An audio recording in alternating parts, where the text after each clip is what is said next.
Mesdames, Messieurs, nous nous trouvons maintenant dans le vif du sujet puisque nous avons abordé enfin, à mes yeux, la théologie civile. Le rite du sacrifice implique, nous l'avons vu, implique lui-même des énoncés de type théologique au cours du sacrifice d'ouverture par l'encens et le vin, par exemple, qui correspond à une salutation solennelle qui énonce les deux qualités majeures des dieux, leur immortalité par l'encens et leur supériorité par le vin. Ensuite, nous avons examiné plus en détail la signification de la mise à mort dans les textes littéraires et sur les images, mise à mort des victimes sacrificielles. Nous avons pu constater que la représentation de cette phase du sacrifice comme une soumission de l'animal signifie son infériorité à l'homme et à la divinité. Cette façon de présenter l'un des enjeux du sacrifice se retrouve aussi bien dans les spéculations érudites, nous avons lu Ovide et un certain nombre de rubriques de dictionnaires romains, donc aussi bien dans les spéculations érudites que sur les images. Images où l'opposition entre victimes fièrement intégrées dans le groupe, dans la procession des sacrifiants, d'un côté, et la même victime humiliée et prête à être abattue, de l'autre. Donc l'opposition dans les ensembles d'images de ces deux scènes offre l'une des clés de lecture de l'acte sacrificiel. La compréhension des caractéristiques des trois divinités de la triade capitoline, là nous revenons aux dieux eux-mêmes, nous a ensuite retenus. Que signifie cette association Jupiter, Junon, Minerve? Nous avons vu les différentes tentatives traditionnelles qui ont été faites pour en saisir le principe et nous avons plutôt décidé de suivre une suggestion de Dumézil qui consistait à chercher ailleurs que dans l'hypothèse d'une importation d'Étrurie ou de la Grèce le principe moteur de cette triade capitoline. Dumézil, je vous l'ai dit, a proposé des histoires, des explications d'un tout autre type que les dérivations historiques. Il allait les chercher dans la mythologie, où il essayait de comprendre comment cette triade étrusque est devenue romaine, et il la cherchait, par exemple, dans la création d'un panthéon des divinités qui aurait poursuivi les Troyens, par exemple, où il rêvait de ce genre d'explication. Je pense comme lui qu'il faut chercher ailleurs, mais je préfère, quant à moi, suivre la piste constituée par les dieux fonctionnels, ces dieux spécialisés rendus célèbres par Augustin et Hermann Usner. Et je crois qu'il faut partir du processus que ce dernier a reconstruit, toujours en laissant de côté les aspects évolutionnistes. Les noms des dieux se présentent à nous, en effet, comme des faits accomplis. Mais malgré les progrès de l'étymologie, comme disait Usner, il ne faut pas concevoir la recherche sur les noms des dieux comme une recherche étymologique ou une recherche sur l'origine de ces noms, comme si le sens originel était le véritable sens du nom des dieux et même de leur principe d'action. L'intérêt de cette méthode est ailleurs. Selon Usner, il faut considérer les noms des dieux comme des données situées historiquement. Chercher la vérité des origines, le sens originel, fait oublier en effet que le sens des noms divins est sujet au changement historique. En les étudiant à tel ou tel moment de leur transformation historique, le chercheur peut espérer apprendre quelque chose sur la dynamique même de la formation des mots, s'il est vrai que les mêmes forces sont à l'œuvre dans la formation première du mot que dans les transformations ultérieures et dans le renouvellement. Et c'était une des originalités du livre, ou de la méthode, ou de l'idée de Usner, c'est que même s'il cherchait les origines et de reconstruire un développement, pour lui, le même principe reste actif tout au long de l'histoire. Et c'est ça justement l'intérêt. Moi, je laisse tomber les origines et je regarde le processus. Et parce que, d'après lui, le processus en révèle autant que les origines d'un terme, d'un nom divin. Comme dans la nature, continue-t-il dans le chapitre qui est intitulé Formale Wucherung, prolifération formelle, on peut observer dans la langue le désir mystérieux, je le cite, de la reproduction, du rajeunissement et du renouveau. Et comme dans la nature, on constate, d'après lui, dans la langue, on constate que dans la langue, ce désir s'éteint à un certain âge. C'est aux époques les plus anciennes dans l'histoire de la langue que la force créative est la plus efficace. C'est de ce stade que relève la formation du vocabulaire et de la morphologie.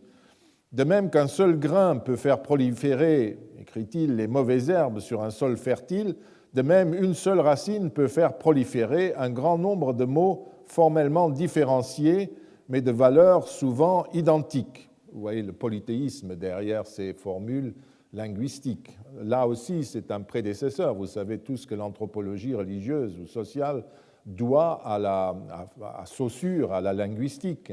Eh bien, Usner, avec la linguistique de son temps, procédait déjà de cette manière. Ce n'est pas que les moyens de cette prolifération, à savoir les suffixes, soient privés de signification précise ou qu'ils soient dépourvus d'une fonction précise dans la langue achevée ou qui est parvenue à son plein développement. Mais il existe une période dans le développement de la langue où ces éléments, à l'origine notionnelle, toujours le concept, la notion, semblent se figer en un ensemble d'éléments exclusivement formels, tandis que la langue, profitant pleinement de ces nouveaux instruments, ne cesse de se combiner pour produire des créations nouvelles. Enfance de la langue, donc. Enfance qu'on trouve dans la poésie grecque la plus ancienne, à savoir la poésie homérique, qui, selon Usner, utilise ces variantes formelles afin de rendre la versification plus commode. On peut prendre l'exemple, par exemple, d'Ulysse et de son père. Dans l'Odyssée, Laertes, Laerte, et Laertiades, pour nous, qui avons le terme plus tardif, le fils de Laerte, c'est-à-dire Ulysse, eh bien, dans cette composition, le deuxième est formé à partir non pas de Laertes, mais de Laertios, qui n'apparaît que chez les tragiques, donc bien plus tard. Donc on voit que ces trois termes nagent dans l'histoire de cette manière qui, à l'origine, d'après Usner, était beaucoup moins ordonné, moins structuré. Or, selon Usner, le phénomène ne se limite pas à la poésie. On constate que le langage ordinaire a fonctionné suivant les mêmes principes, c'est-à-dire qu'à ce stade de l'histoire de la langue, le locuteur ne se serait plus à utiliser toutes les possibilités formelles qui lui étaient offertes, sans se soucier d'établir une nette distinction entre, par exemple, Laertes et Laertiades. À la base de cette prolifération de formations parallèles se trouve donc l'analogie formelle, d'où la prolifération formelle, vous comprenez. Ce qui, d'après Usner, renvoie au fait que les formes différenciées possèdent une valeur identique. Plus tard, lorsque la langue s'est intellectualisée, vergeistigt, et est devenue plus abstraite, apparaît l'analogie conceptuelle, prescrivant la fonction précise de chacun de ces suffixes. Désormais, elle distinguait clairement, pour garder notre exemple, entre Laertes et Laertiades. Nous en arrivons ensuite aux noms propres. Maintenant que cette évolution est faite, les noms propres éclosent. De nombreuses racines ont montré une fertilité considérable dans la formation des noms propres, qu'il s'agisse de noms désignant des hommes ou de noms désignant des dieux. Un nom porté par un être humain désigne un individu défini et lui appartient. On comprend donc pourquoi il n'est pas tellement susceptible d'être transformé. Les transformations se limitent à des déformations moqueuses ou hypocoristiques. Le nom porté par un dieu semble d'abord obéir au même principe, et même si ce n'est qu'une illusion, puisque l'identité ou la substance de l'être divin est conditionnelle, on peut dans un premier temps ignorer la différence tant que la substance individuelle de telle ou telle divinité reste la même. puisque c'est un simple concept en quelque sorte. Usner cite toute une série d'exemples grecs et latins. Je vous montre une des listes latines qui est construite par lui. Vous avez pour Mars aussi bien Marmar ou Mamers ou Mamurius, Angerona, Angeronia, Melona, Melonia, Iuno Populona, Populonia, Larentia, Larentina, Lubia, Lubentia, Lubentina, Libitina. Tout ça, c'est des noms divins formés sur les mêmes racines. Et donc, il dit d'abord confusion, et puis après, les noms propres émergent et se forgent. À ce stade de la langue, le sens des suffixes serait peu à peu devenu opaque et aurait pris d'autres sens, un sens généalogique, par exemple, comme pour Laërte et le fils de Laërte, engendrant ainsi la mythologie que nous connaissons. Bon, laissons là cet aspect de la théorie d'Usner que j'ai juste exposé pour en venir à ce qui m'intéresse là-dedans, c'est-à-dire ces fameux dieux spécialisés, avec lesquels peut-être on peut mieux comprendre la triade capitoline. Rome est précisément un des endroits où les dieux spécialisés, dont le nom désigne une fonction d'agent, ou qui est une sorte d'agent personnalisé, sont les mieux attestés. Et les auteurs anciens, chrétiens ou non, les citent parfois avec humour, car ils interprétaient, par exemple, leur différence par rapport aux grands dieux que vous connaissez par référence à une diversité sociale. Les dieux fonctionnels, écrivent-ils, étaient des plébéiens ou des serviteurs des grands dieux. Même sur une inscription tout à fait officielle du IIIe siècle après Jésus-Christ, qui mentionne toute une série de dieux et que nous avons étudié quand nous parlions du culte impérial, les montre rassemblés sous une catégorie unique appelée famuli divi, les dieux serviteurs. Je voulais souligner là, famuli divi, c'est un masculin, vous verrez. Des inscriptions donc et quelques textes sauvés par Augustin ont permis à ces petits dieux, à ces dieux plébéiens, comme dit le père de l'Église, d'arriver jusqu'à nous.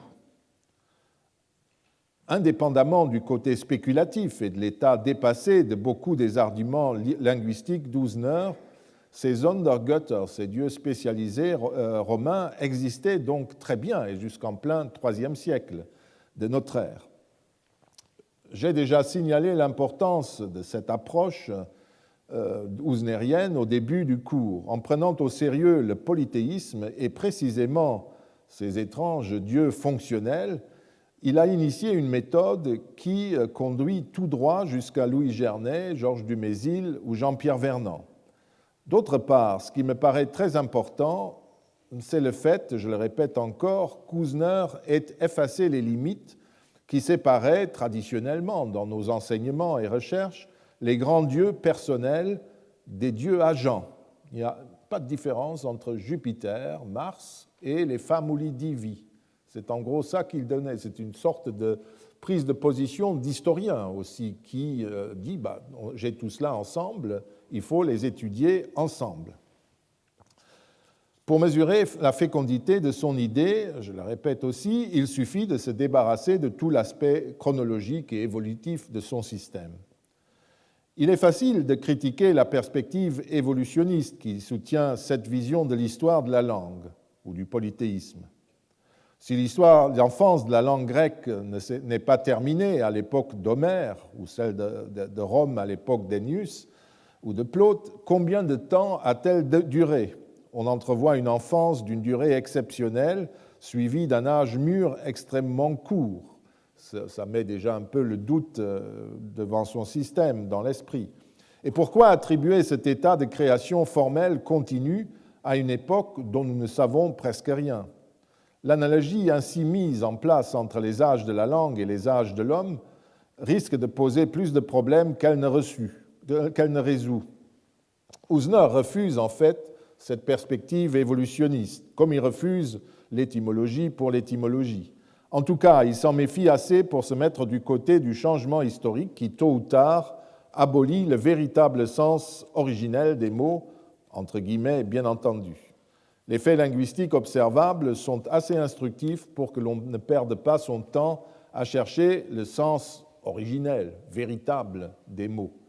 En prenant cette position, Usner a considéré que sur le plan théorique, le changement qu'on peut observer à un stade plus récent est aussi important que le changement que le linguiste peut reconstruire pour une période plus reculée et sur lequel nous n'aurons pas d'autres informations directes.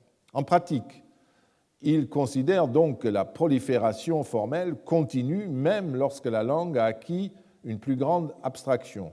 Tout en devenant plus abstraite, la langue garde cette capacité de création formelle.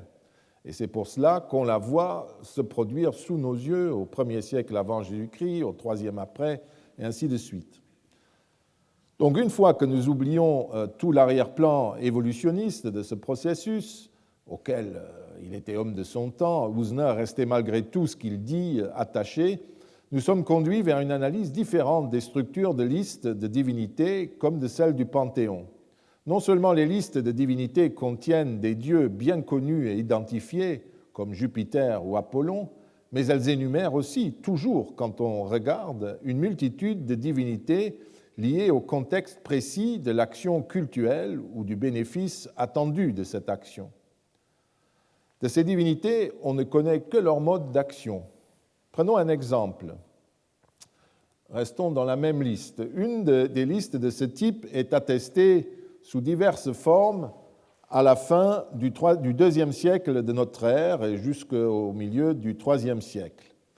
Nous l'avons déjà examiné, mais pas pour les mêmes raisons. Vous vous rappellerez peut-être qu'il s'agit d'une série de sacrifices expiatoires obligatoires quand des travaux étaient effectués dans le bois sacré d'une déesse appelée Deadia. Vous y trouvez, à côté des grandes divinités bien connues, un certain nombre de ces petites divinités. Je prends comme point de départ la liste de 183 après Jésus-Christ. Donc vous voyez que Mars et Deadia sont invoqués au début. Mars dans le sacrifice initial avec des victimes suovetoriles, taureau, Vera, bélier, taureau, suove taurilia, et sacrifice préliminaire pour reconstituer et protéger le bois sacré. Et c'était le dieu Mars à qui recevait ce sacrifice. C'était implicite, n'importe quel Romain connaissait. Ensuite, sacrifice près du sanctuaire à Deadia. Ces deux divinités sont invoquées au début. Il y a ensuite 6 ou 7 divinités que vous reconnaîtrez sans difficulté. Il y a Janus, le dieu introducteur, Jupiter, le dieu souverain, Mars, encore une fois, les Lares et la mère des Lares, une étrange divinité qui apparaît dans le culte des Arvales. Il y a Fons, le puits, Flora, l'inflorescence, puis Vesta, qui est même honorée 2 fois. En fin de liste, Vesta et Vénérable Vesta. Puis on trouve, avant Vesta et après, des figures moins connues. La Junon de la Deadia, qui est la divinité qui traduit toute la capacité d'action de Deadia. Il y a aussi Civede ou Cividea, soit dieu, soit déesse, dont on sait uniquement qu'il ou elle doit être présente en ce lieu, et qui est encore mentionné un peu plus loin sous le nom de soit dieu, soit déesse, sous la protection de laquelle ce lieu et ce bois sacré sont placés. C'est son nom, tout ça. Puis il y a les déesses vierges, ou les divines vierges, sans doute les nymphes, les dieux serviteurs, je viens déjà de les mentionner, et enfin, tout à la fin, avant les sacrifices au génie impérial ou aux empereurs divinisés, vous avez une déesse, Adolenda Comolenda Deferunda, pas Defterunda, mais Deferunda, qui est assez particulière.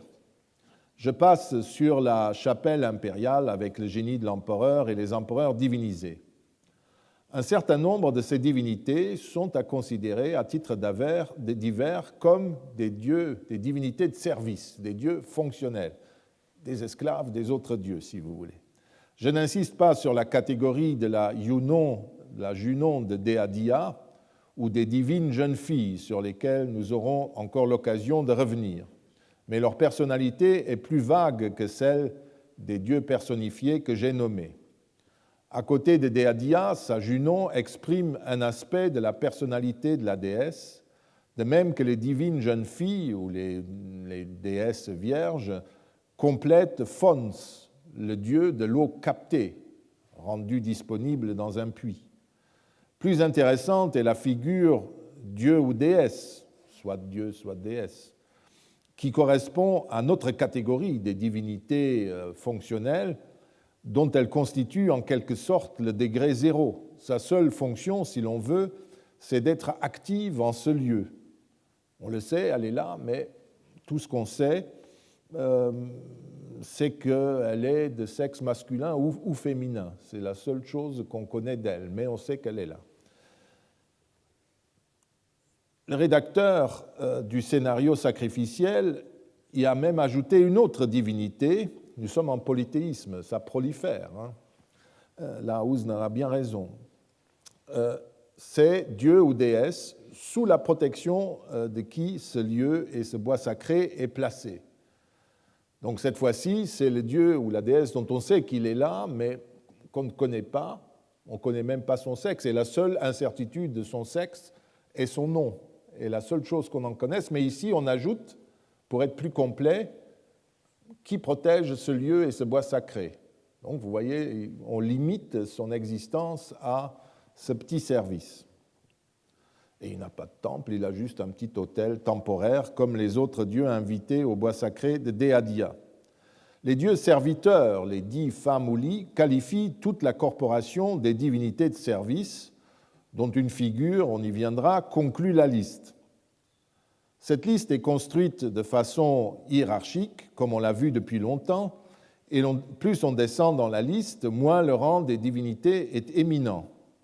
Il faut mettre ici, bien sûr, à part Janus et Vesta, qui, d'après les érudits romains, ouvraient, Janus, et concluaient les listes de divinités et de rites. Et ici, on a un exemple de ce type de construction.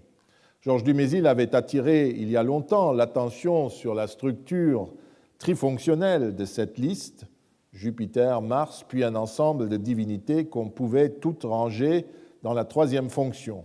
Mais ce n'est pas ce qui nous importe ici. C'est la dernière divinité que je souhaite regarder d'un peu plus près. Elle est une véritable divinité fonctionnelle, qui n'a d'autre existence que ce qu'elle fait ce jour-là, en ce lieu précis, alors que les autres divinités, même les divins serviteurs, c'est un service perpétuel, puisqu'ils sont de tous les sacrifices, de tous les rites. Vous lisez trois noms, Adolenda, Commolenda, Deferunda, et je le traduis par devant brûler, débiter, faire descendre. C'est cela que ça signifie, avec des traits d'union pour faire comprendre qu'il s'agit d'une seule et même divinité dont le nom est un gérondif. Je profite d'ailleurs de l'existence de cette divinité modeste pour insister encore une fois sur le fait que si l'on ne se donne pas la peine de descendre dans les détails, c'est-à-dire de lire les sources elles-mêmes plutôt que des conclusions, le chemin de la recherche reste fermé. Notre divinité est une déesse, dans la mesure où l'activité collective chez les Romains est fréquemment rendue par un nom d'agent féminin. Ce nom n'est pas sans ambiguïté, comme Nicole Perfili le relève à propos d'une autre divinité de ce type, les Fata Scribunda, littéralement celles qui écrivent ou doivent écrire les destinées. Les savants modernes, notamment Jordan, je vous l'ai indiqué, et Preller dans leur mythologie romaine, ont considéré qu'il s'agissait d'un singulier, Fata Scribunda, alors que pour Varron et Tertullien, c'était indéniablement un pluriel neutre. Ensuite, les activités mentionnées avec notre divinité. Revenons à Adolenda, Commolenda, dont vous voyez qu'elle n'est pas seule. Et Nicole Perfil l'étudie aussi très bien. Quelles sont ces activités? Donc, déraciner un figuier qui avait poussé sur le faîte du temple, le couper en morceaux, comme Olenda, et puis le brûler, Adolenda. Ce sont les trois activités que cette divinité unique effectue, et elle contrôle les trois stades de l'activité, mais elle, dans son nom, ces activités sont mentionnées, vous le voyez, selon l'ordre alphabétique, et qui est en fait l'ordre inverse des opérations qui se déroulent. Ce qui montre que c'est très construit tout cela par les agents du sacrifice. Or, dans son livre sur les dieux romains, où je suis mis au pilori, vous vous rappelez, pour conservatisme, parce que je tiens toujours à examiner les sources au lieu de brasser uniquement les grands concepts, Michael Lipka cite notre déesse avec des virgules et considère qu'il s'agit en fait de trois divinités, en ajoutant en note qu'il n'est pas convaincu par ma conclusion que ces trois noms sont pensés comme le nom d'une seule divinité. Or, si nous prenons modestement, de façon conservatrice, la chose en détail, que lisons-nous? Eh bien, dans le texte, nous lisons que le président, je traduis, Quintus Licinius Nepos, immola des survétoriles adultes, nous l'avons vu. Il immola de même près du sanctuaire 2 bovins femelles à Deadia. Et ensuite vient notre liste. 2 béliers au vénérable Janus, 2 moutons à la laine abondante à Jupiter, 2 béliers à la laine abondante à Mars, 2 brebis à la Junon de Deadia, et ainsi de suite. Et enfin, en queue de liste, 2 brebis à devant brûler, débiter, faire descendre. Nul n'est besoin d'être grand clerc pour comprendre que ces trois figures de l'intervention sont conçues comme une seule divinité, puisque vous observez que cette entité reçoit ensemble 2 victimes, et 2 seulement, comme toutes les autres divinités citées. Ça veut dire que les Romains la considèrent comme une seule divinité. Sinon, il y aurait Adolenda, 2 brebis, Comolenda, 2 brebis, etc. C'est du bon sens philologique élémentaire. Si nous consultons les autres mentions qui sont faites de ce sacrifice, nous voyons qu'en 224, dans cette version, la déesse est appelée Adolenda coinquienda, c'est-à-dire devant brûler et émondé. On a recomposé autrement le nom, parce que là, il ne s'agissait pas de descendre un figuier du toit du temple, etc. Et elle reçoit encore, comme les autres divinités qu'on veut apaiser, 2 brebis. Je maintiens donc mon interprétation. Il s'agit dans chaque cas d'une seule et même figure divine. C'est même un aspect typique des divinités de service qui est ici en cause. Mais cette figure unique, justement, peut parfaitement être collective, comme les celles des déesses vierges ou des divins serviteurs. Ce que Usnor déjà avait montré, voilà l'autre, n'est-ce pas, Usnor avait montré pour les Iunones ou pour les Eileituiai, les Iliti, qui sont tantôt Ilitia au singulier, tantôt les Iliti. Il y a une sorte d'indistinction de ces divinités, tantôt individuelles, tantôt collectives. Et quand elles sont collectives, on a plutôt tendance à considérer que on reflète par là les différents stades d'une activité. Comme les ilitis, ça peut être les douleurs de l'enfantement, qui sont de plusieurs types, et donc on peut parfaitement mettre une pluralité. C'est ainsi, et Usnor a attiré l'attention sur cela, et c'est tout à fait bien trouvé.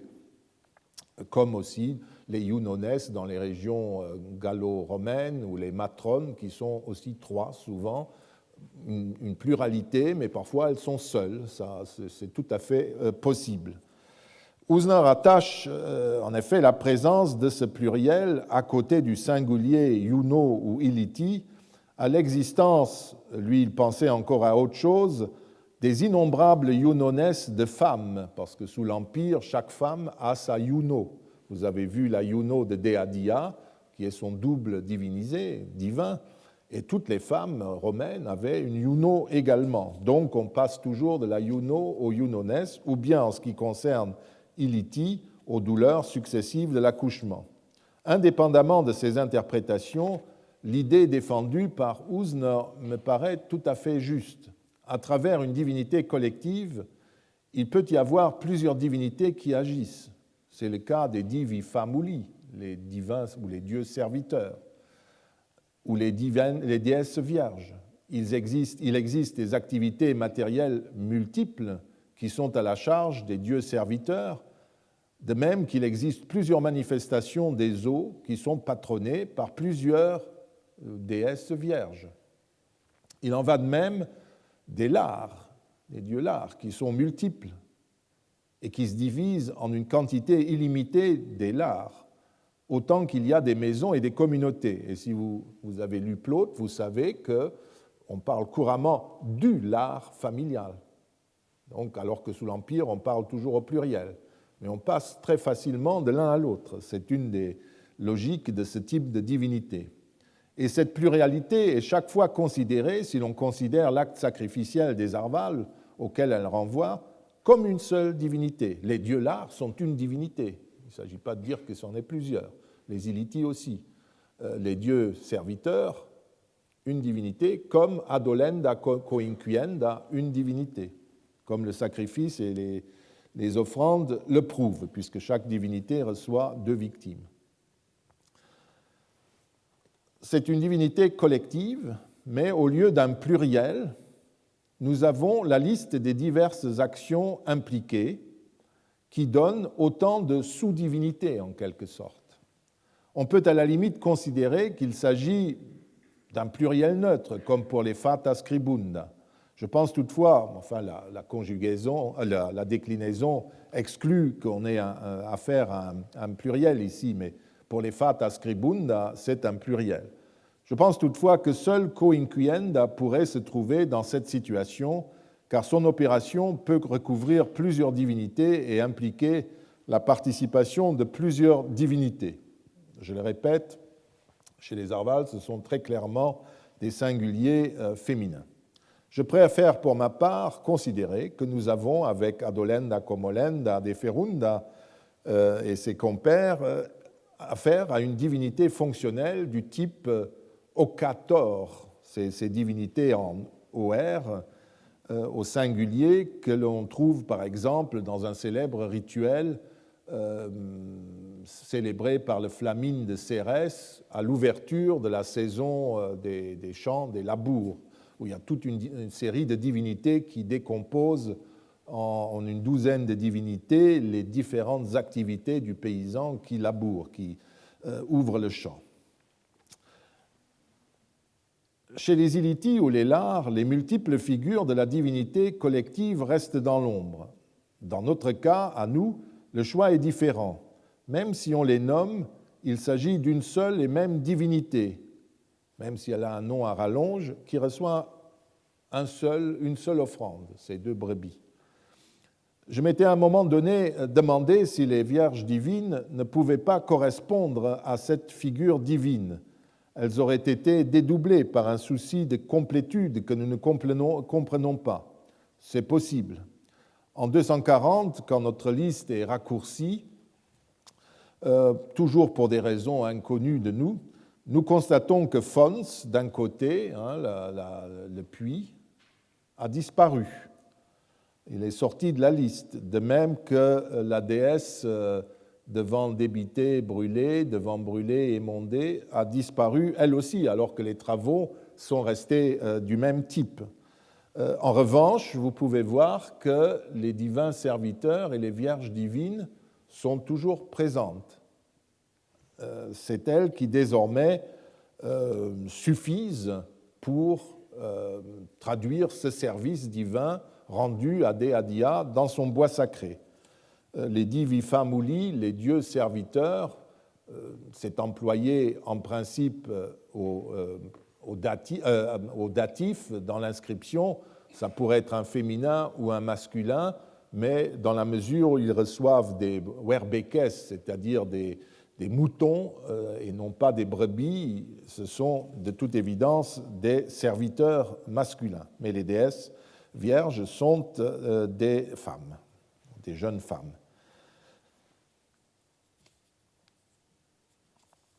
Il est en tout cas faux de considérer que dans ce texte, qui constitue la seule occurrence de la divinité devant émonder, descendre et brûler, il s'agit de 3 divinités.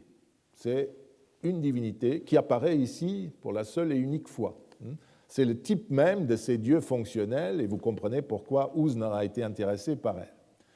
Il existe aussi un autre problème. Comment faut-il comprendre le gérondif adolenda, coinquienda, deferunda, etc.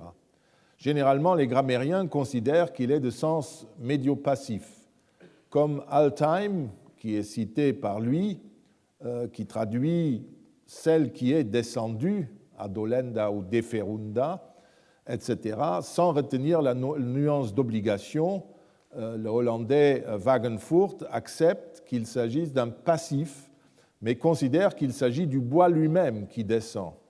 Conformément à sa pratique un peu dépassée de l'ethnologie religieuse, Wagenfurt considérait ce sacrifice des Arvals comme un fossile venu des temps anciens, quand le dieu était l'arbre lui-même. Nicole Perfili, Corel, a raison de refuser cette interprétation surannée. Non seulement le culte des arbres appartient au rayon historiographique de la discipline, mais surtout le gérondif singulier ou pluriel est toujours ressenti par les auteurs latins de l'époque dont datent nos sources comme un actif.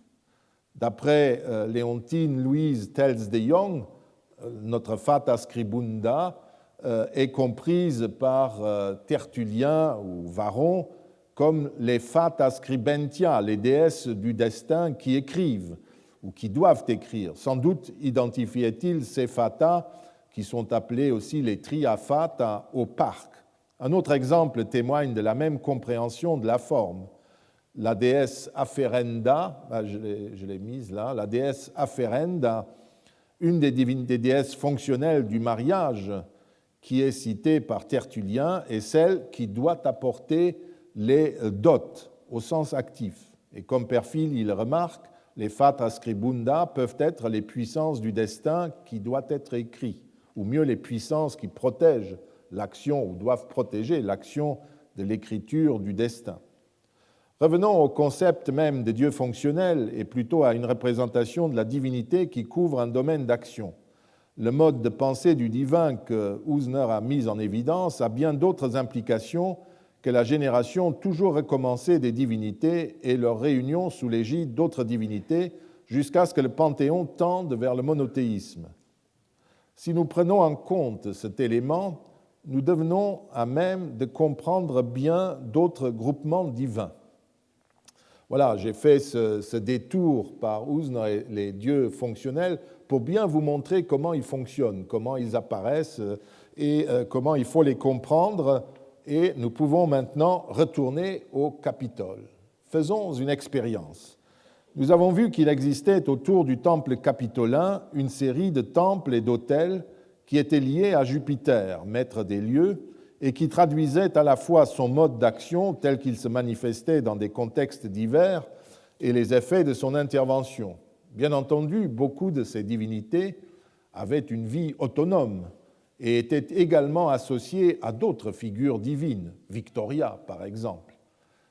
D'autres, comme Jupiter Pistor ou Depulsor, était plus modeste encore que ce dernier, Depulsor, ait été sous l'Empire très populaire dans l'armée romaine, celui qui repousse.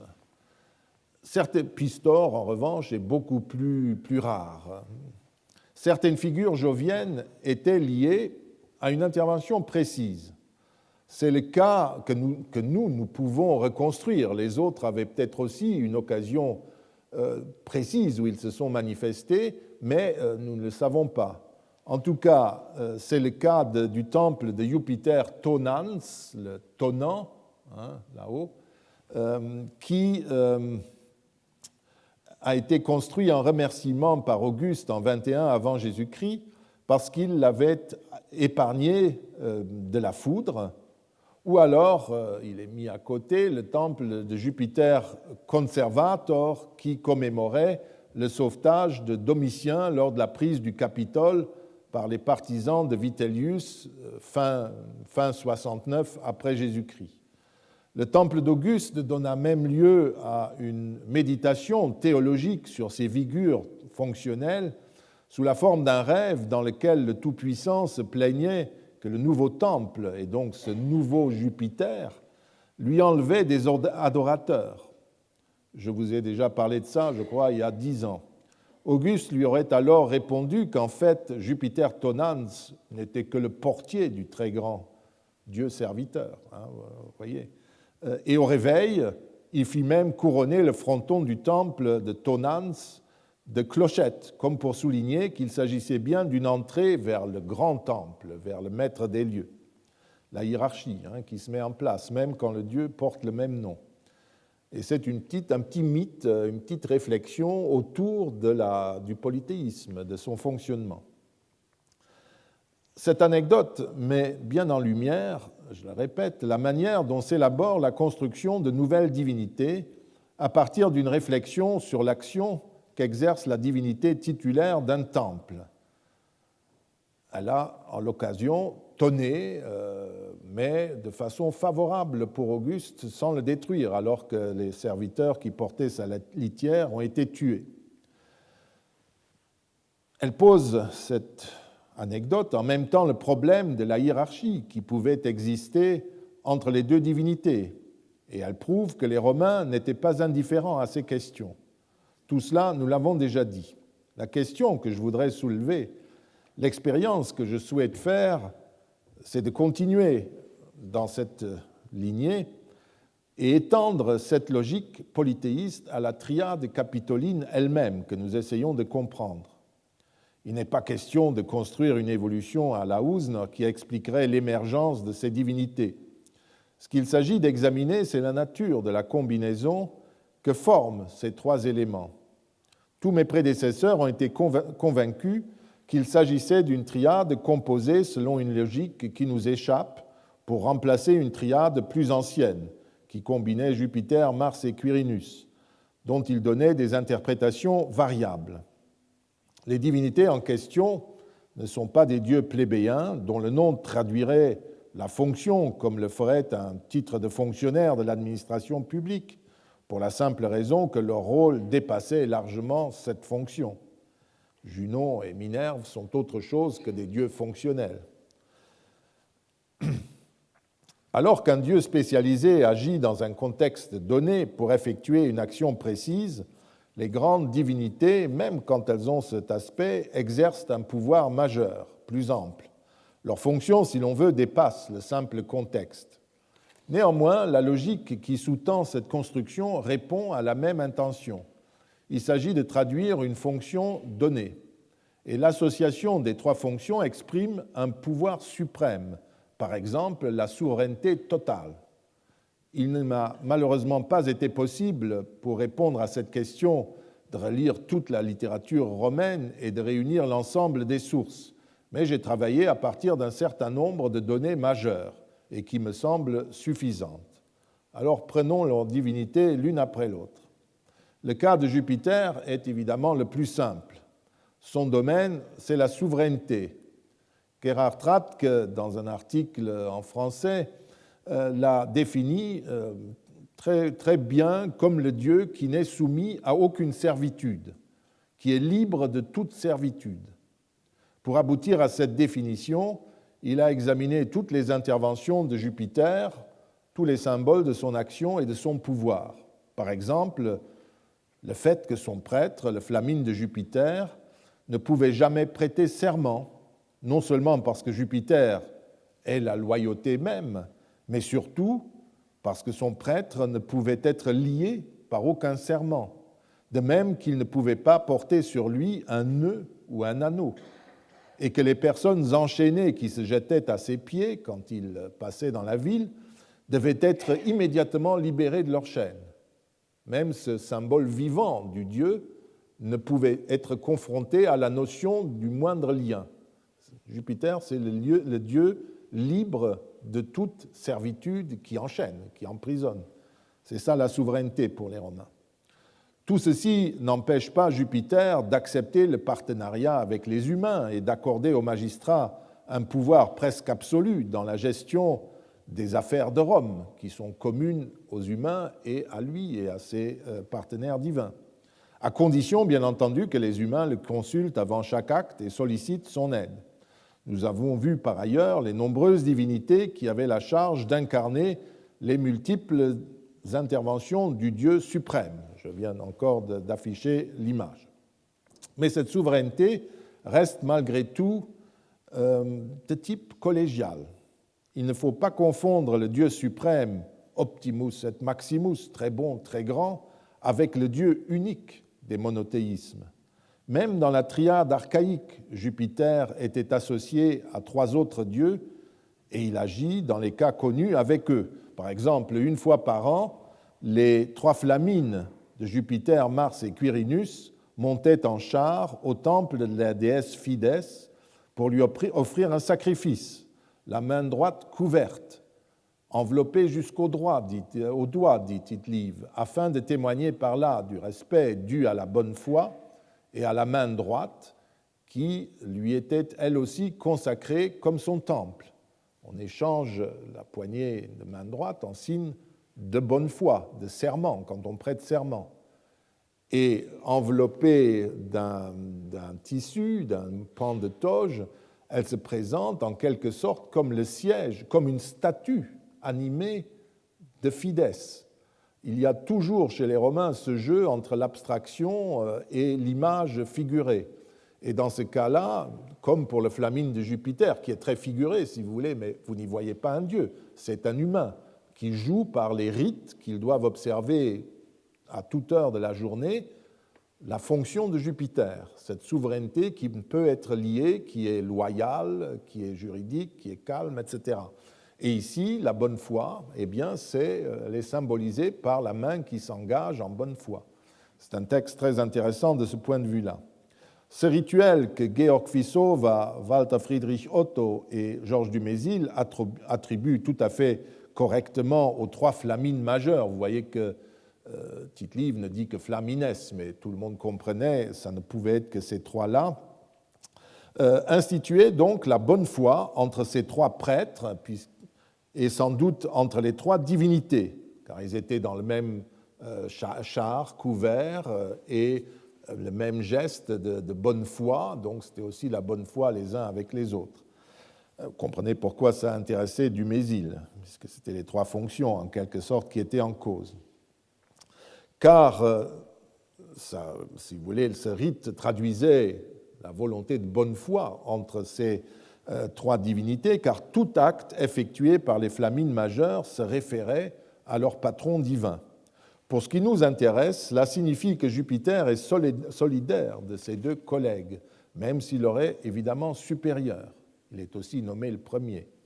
Sans vouloir aller plus loin dans l'interprétation des textes relatifs à la triade archaïque, revenons à la triade républicaine. Il y a un fait important que Georges Dumézil a souligné, qui est celui-ci. Le vœu de la construction du temple capitolin, tel qu'il nous est rapporté par les historiens romains, s'adresse à Jupiter, point, lui seul, de même que la dédicace, si nous suivons les textes. Il ajoute que les 2 déesses qui logeaient sous son toit n'étaient que des hôtes. Dumézil prétend qu'aucune cérémonie, je le cite, n'avait pour objet d'honorer, de rappeler même la triade en tant que telle. Et il note que les formules qui associent expressément les 3 noms sont rares. Il rappelle quelques invocations théâtrales attestées dans le récit de Tite-Live, où on s'adresse à la triade, mais il les attribue à l'époque augustéenne en les considérant comme le fruit d'une évolution. C'est là qu'on voit l'historicisme de Dumézil, qui est celui des hommes de sa génération. Moi, je vous dis, supprimez l'histoire. Regardez ce qu'on dit dans Tite-Live et vous comprenez beaucoup de choses. Dumézil s'intéresse, comme toujours, c'était son projet, à l'époque archaïque et ne tient pas compte des documents postérieurs. Ce qu'il ne dit n'est pas faux, évidemment. Il est tout à fait vrai qu'au mont Albin, Jupiter est vénéré seul. Dans le triomphe, dans le rite du triomphe, c'est lui que le triomphateur figure ce jour-là, et c'est à lui seul qu'il offre le sacrifice. Et lors des jeux romains ou plébéiens, on célèbre aux ides du mois, 15 du mois, l'Epulumiovis, le grand banquet de Jupiter, qui est sans doute la plus grande fête régulière de Rome, et en tout cas du Capitole. Ce n'est que tardivement, d'après Dumézil, que les déesses auraient acquis une certaine consistance à côté du dieu. Longtemps, écrit-il, elle s'était bornée à regarder son commerce avec les hommes. La formule est jolie, mais elle n'est pas absolument exacte. Et cette modestie apparente des deux déesses constitue en fait tout le problème. On peut se demander pourquoi les Romains ont créé cette triade au sein de laquelle les déesses, l'une bonne matrone, l'autre vierge pudique, seraient demeurées dans l'ombre. Et je pense que les choses sont un peu plus compliquées. Voyons d'un peu plus près. Dumézil oublie une chose en ce qui concerne le rite de l'Epulumiovis, du banquet de Jupiter. Il n'est pas destiné au seul Jupiter, mais il s'adressait, comme nous le savons, aux 3 divinités du Capitole. Dans la mesure où cette fête servait de natalis, de jour anniversaire, au temple, il est difficile d'affirmer que le dieu était seul, même s'il est juste que les textes ne parlent en règle générale que de lui. Comme le nom de la fête est même l'un des surnoms de Jupiter, Epoulo, le prouve, le dieu paraît effectivement présider seul à cet Epulum, qui était accompagné de musique, comme l'atteste cette inscription du collège des Tibikines, qui mentionne des joueurs de flûte et des sacrifices officiels. Joueurs de flûte qui assistent au sacrifice public. Nous savons aussi que le banquet était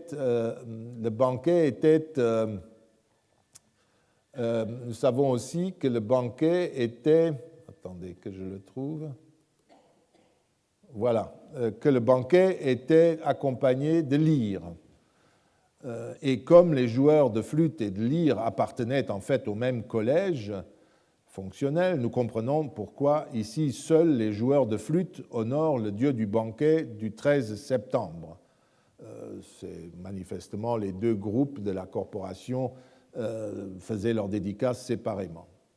Mais c'est précisément cet usage qui est passionnant, car en fait, quand nous regardons d'un peu plus près, nous découvrons que dans ce rite, le dieu n'est pas isolé. Il reste associé à Junon et Minerve. Un texte de Valère Maxime de l'époque de Tibère, mais qui décrit le banquet du 13 septembre ou du 15 novembre, est tout à fait clair. Il l'indique. Les femmes étaient assises et les hommes allongés quand ils prenaient leur repas ensemble. Cette pratique passait des festins réunissant des êtres.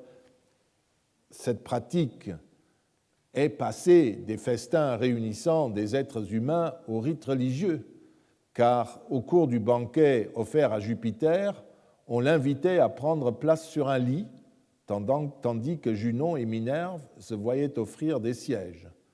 Cette forme de rigueur, les gens de notre époque continuent à la respecter au Capitole plus que chez eux, sans doute parce qu'il vaut mieux que ce soit chez les déesses plutôt que chez les femmes que se maintienne la discipline.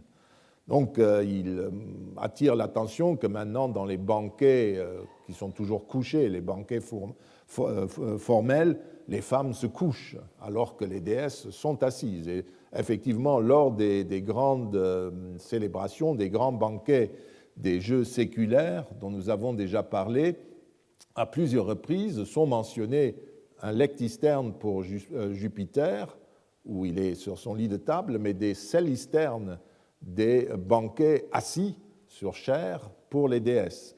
C'est la tradition antique romaine, même si le moraliste trouve qu'à son époque, les femmes font n'importe quoi.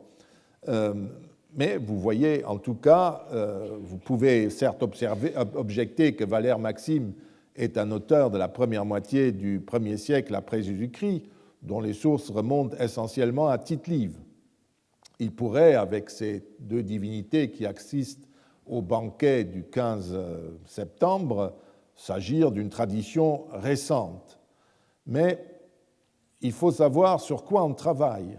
Nous travaillons sur des coutumes relevant de la plus haute antiquité ou sur la religion romaine telle qu'elle était pratiquée au cours des derniers siècles de la République et au début de l'Empire.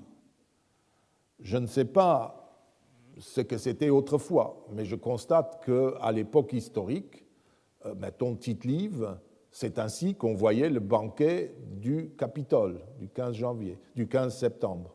Et si Tite-Live le dit, vous pouvez être sûr que depuis le IIIe siècle, avant notre ère, c'était ainsi, parce qu'il n'est nulle part question de la moindre réforme.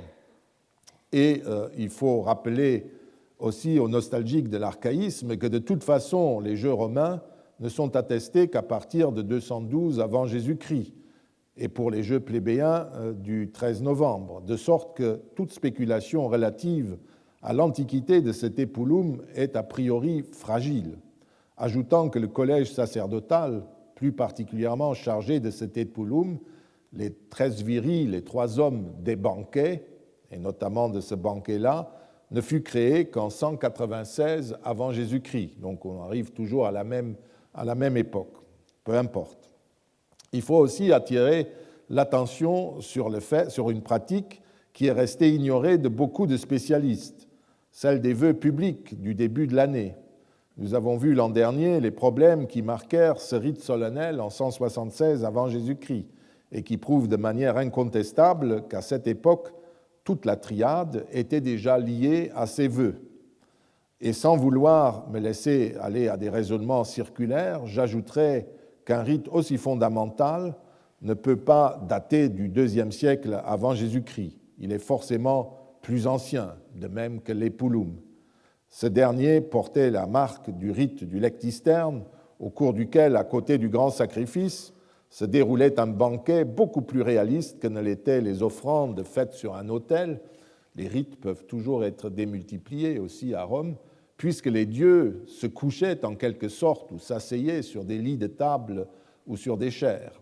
Et ce rite lui-même est attesté, d'après les historiens romains, le lectisterne, sous des formes diverses depuis le début du IVe siècle avant Jésus-Christ.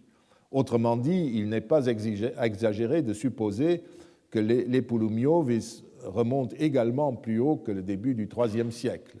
Moi, je pense que c'est quelque chose qu'on peut considérer comme ancien, et même peut-être du Ve siècle et d'avant. Je voudrais ajouter à ces témoignages qui montrent la présence de la triade dans les cultes essentiels de la cité de Rome, celui des vœux. Je viens de les évoquer, mais il y a un élément supplémentaire qui concerne d'ailleurs, une fois de plus, une des divinités liées à l'action divine. Salus, salut.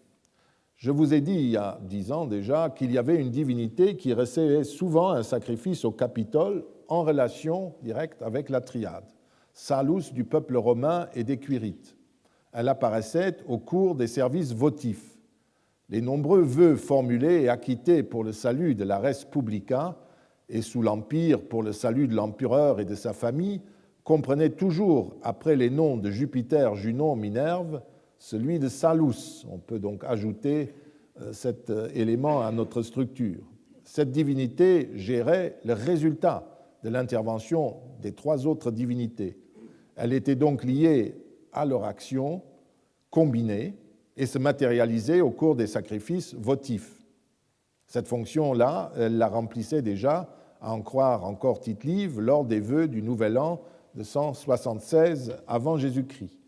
De toute façon, et sans vouloir absolument projeter les rites des 3 derniers siècles de la République dans le passé lointain, j'incline à penser qu'il ne s'agit pas d'invention du 1er siècle avant ou après Jésus-Christ. Sinon, ce serait un événement relativement sensationnel, puisque cette pratique, qu'il faudrait étendre à d'autres divinités de cette catégorie, s'insérerait dans le cadre de la restauration religieuse d'Auguste, Cela me plairait beaucoup, mais je crois qu'il ne faut pas être ridicule et laisser les rêves de ce type pour revenir à notre triade.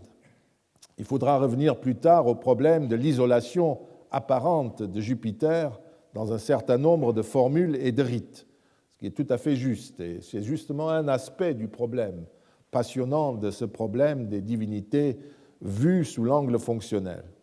Avant cela, nous examinerons la fois prochaine le statut des deux parèdres de Jupiter dans la triade, c'est-à-dire Junon et Minerve. Je vous remercie.